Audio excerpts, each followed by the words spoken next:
বন্ধুসকল, আজিৰ কাহিনী অভিশপ্ত প্ৰেম, এক হৃদয়স্পৰ্শী প্ৰেম কাহিনীৰ আধাৰত 2005 চনৰ এটা সন্ধিয়া, যিটো সন্ধিয়াই পলৰ জীৱনলৈ নমাই আনিছিল কাল অমানিশা। পল এখন অখ্যাত গাঁৱৰ এজন 16 বছৰীয়া ল'ৰা। এইবাৰ সি মেট্ৰিক দিব। ইফালে সমাগত হাইস্কুল শিক্ষান্ত পৰীক্ষা। গতিকে পলৰ যথেষ্ট ব্যস্ততা বাঢ়িছে, কাৰণ সি ভাল ৰিজাল্ট কৰিব লাগিব। মাক দেউতাকৰ তাৰ ওপৰত বহুত আশা। সেইবাবে সি দিনৰ দিনটো বেছিভাগ সময় পঢ়াতেই ব্যস্ত থাকে। আবেলিৰ সময়। দুপৰীয়াতে ধুই বাৰীৰ জেওৰা গোজতে সুমুৱাই থোৱা হাত লেম্পৰ চিমলিটো লৈ পল পঢ়া ৰুমলৈ গ'ল। যান্ত্ৰিকতাই গ্ৰাস কৰা চহৰখনত সিহঁতৰ অঞ্চলটোত এতিয়াও বিজুলী বাতিৰ সুবিধা পোৱাই নাই। তাতে নৈপৰীয়া অঞ্চল, যথেষ্ট পিছপৰা। সন্ধিয়াৰ সময়। পল পঢ়াৰ টেবুলত ব্যস্ত। পৰীক্ষালৈ মাথো কেইটামান দিন বাকী। তেনেতে পলৰ মাকে লাল চাহ এবাতি আৰু সান্দহৰ লাৰু এটা লৈ তাৰ ওচৰলৈ আহি ক'লে, চাহকণ খাই ল, আৰু কথা এটা শুনচোন। কলিমাই জীয়েকৰ কালিলৈ বিয়া। আজি মূৰত তেল দিয়া। গাঁৱৰ ডেকামখাই কাম কৰি অতালি। তই ক্ষন্তেক দেখা এটা দি আহিবি, তেতিয়াহে আমাৰবোৰৰ ঘৰতো সহায় কৰিব। সোনকালে আহি পঢ়িব পাৰিবি। মাকৰ কথাত সি বৰ বিমূৰত পৰিল। অৱশ্যে কথাটো মিছাও নহয়। আজি কেইমাহ মানৰ পৰা সি গাঁৱৰ কোনো কামতে হাত আগবঢ়োৱা নাই। সেয়েহে সি বিয়া ঘৰলৈ যোৱাৰ সিদ্ধান্ত ল'লে। কাৰণ আজি ৰাতিয়েই গাঁৱৰ যুৱক সংঘৰ দ্বাৰা আলোচনা কৰিব বিয়াখনত কোনে আৰু কি কি কাম কৰিব লাগিব। ফাগুনৰ সন্ধিয়া। ফৰকাল আকাশৰ বুকুত তৰাৰ জিকমিকনি। ঘৰৰ পৰা ওলায়েই সি পদূলি মুখতে ৰ'ল। সন্মুখৰ সুবিশাল পথাৰখনৰ পৰা বৈ অহা ফাগুনৰ শীতল বতাহজাকে তাৰ শৰীৰটোত হাত পেলাই গ'ল। এটা গানৰ কলি গুণগুণাই সি বিয়া ঘৰলৈ বুলি খোজ ল'লে। ক্ষন্তেক সময়ৰ পিছতেই সি বিয়া ঘৰৰ পদূলিমুখ পালেগৈ। পদূলিমুখতে ওলোমাই থোৱা মেন্থুল লাইটৰ পোহৰত সি দেখিলে বিয়া ঘৰৰ উদুলি মুদুলি পৰিৱেশ। দূৰণি বতীয়া আলহী অতিথিৰে ৰভাতলি উদুলি মুদুলি। ইফালে দুজনমান ডেকা চেঙেলিয়াই 24 ভল্টৰ বেটাৰী এটা আনি ভিচিডি লগাবৰ বাবে ৰাখিছে। এজনে জানমণি, অঞ্জনা, মইনাজান আদি ভিচিডি কেইখনমান হাততে লৈ ৰভাতলিত এপাক মাৰি আহিছে, যেন তেওঁ ৰাজনৈতিক মিটিঙৰ প্ৰচাৰহে চলাইছে। লাজুক লাজুক ভাৱ এটা লৈ পল ভিতৰলৈ সোমাই গৈ ৰভাতলিৰ একোণত বহি ৰ'ল। ক্ষন্তেক সময়ৰ পিছতে গাঁৱৰে ছোৱালী কেইজনীমান পলৰ ওচৰতে আহি বহি লৈ পলক উদ্দেশ্য কৰি ক'লে, বাহ পলদা, কি খবৰ? আপোনাক একেবাৰেই দেখিবলৈ নোপোৱা হলো পাই। আজি ভাল ওলাই আহিলে। আটাইকেইজনীয়ে কীৰ্তনী পাৰি হাঁহিলে। তেতিয়া পলে সিহঁতক উদ্দেশ্যি ক'লে, নহয় অ', আচলতে পৰীক্ষা পাইছেহি, সেইকাৰণে ইমান ঘূৰি ফুৰা নাই। তেনেতে পলে সিহঁতৰ মাজতে এখন নতুন মুখ লক্ষ্য কৰিলে। হয়তো কোনোবা আলহী ছোৱালী। পলৰ কথা শুনি তাই তাৰ চকুলৈ থৰ লাগি চাই আছে।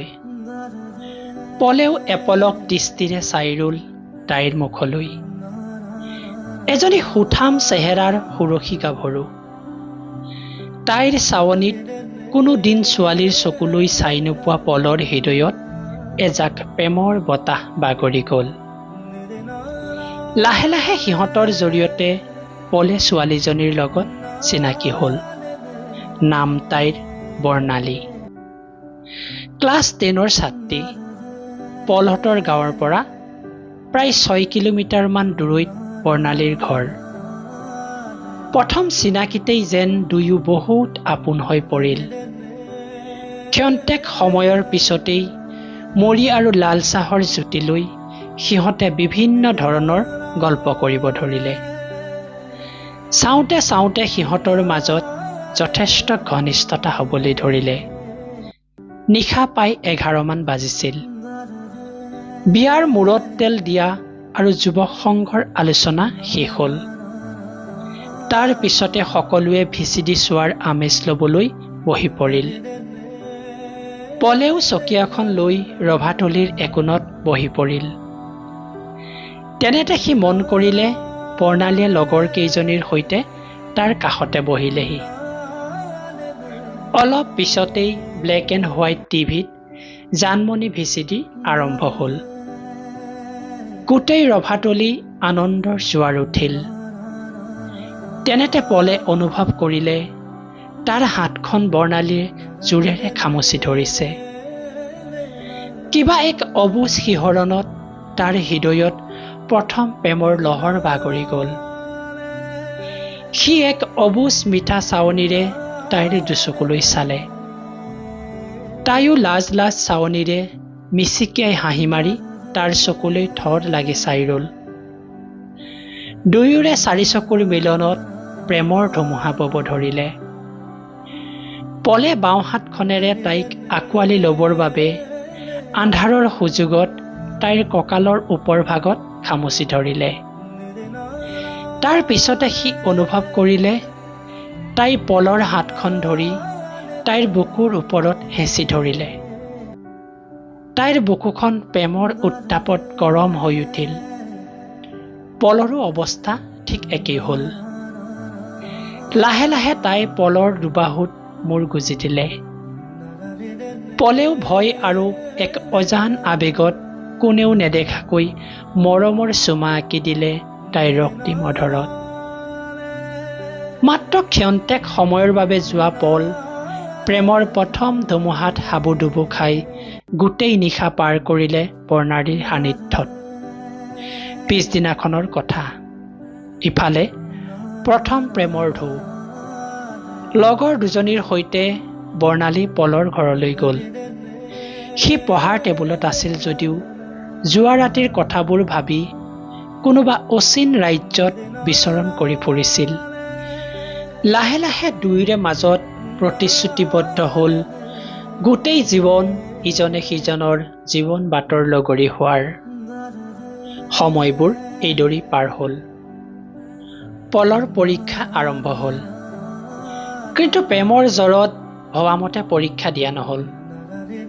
তাৰ সমস্ত আশা সপোন যেন ফাগুনৰ সেই মায়াবী ৰাতিটোতেই বিসৰ্জন দি দিলে। তাৰ অলপ দিনৰ পিছতেই ৰিজাল্ট আহিল। কিন্তু আশা কৰা ধৰণে ৰিজাল্ট নাহিল। তাৰ দুদিনৰ পিছতে সি দেউতাকৰ চাইকেলখন লৈ বৰ্ণালীক লগ কৰিবৰ বাবে তাইৰ পঢ়া স্কুলখনৰ ওচৰলৈ গ'ল। দুপৰীয়াৰ সময়। ইফালে লেজাৰ দিছে। লগৰ দুজনীৰ সৈতে তাই তাক লগ কৰিলে। সকলো কথা পাতিলে। সি তাইক ক'লে, বৰ্ণালী, মই মা দেউতাৰ আগত বহুত লাজ পাইছোঁ। মই আৰু নপঢ়োঁ বুজিছা। মই ক'ৰবালৈ গুচি যামগৈ। তেনে কথা নক'বা পল। মই তোমাৰ অবিহনে জীয়াই থাকিব নোৱাৰোঁ। চব মোৰ বাবেই হৈছে। মোক ক্ষমা কৰিবা পল। কিন্তু প্লিজ মোক এৰি গুচি যোৱা কথা নাভাবিবা। পলৰ কথাত তাইৰ দুচকু চলচলীয়া হৈ পৰিল। হ'ব দিয়া, নাযাওঁ। তোমাক এৰি ময়ো থাকিব নোৱাৰো জানা। এইদৰে সময়বোৰ পাৰ হৈ গ'ল। চিঠিৰ যোগেদিয়েই সিহঁতৰ ভালপোৱা চলি থাকিল। চাওঁতে চাওঁতেই 2টা বছৰ পাৰ হ'ল। পল উচ্চ শিক্ষাৰ বাবে চহৰত থাকি পঢ়াৰ সিদ্ধান্ত ল'লে। সেয়েহে সি বৰ্ণালীক লগ কৰি সকলোখিনি কথা বিৱৰি ক'লে। তাইও কোনো ধৰণৰ আপত্তি নজনালে।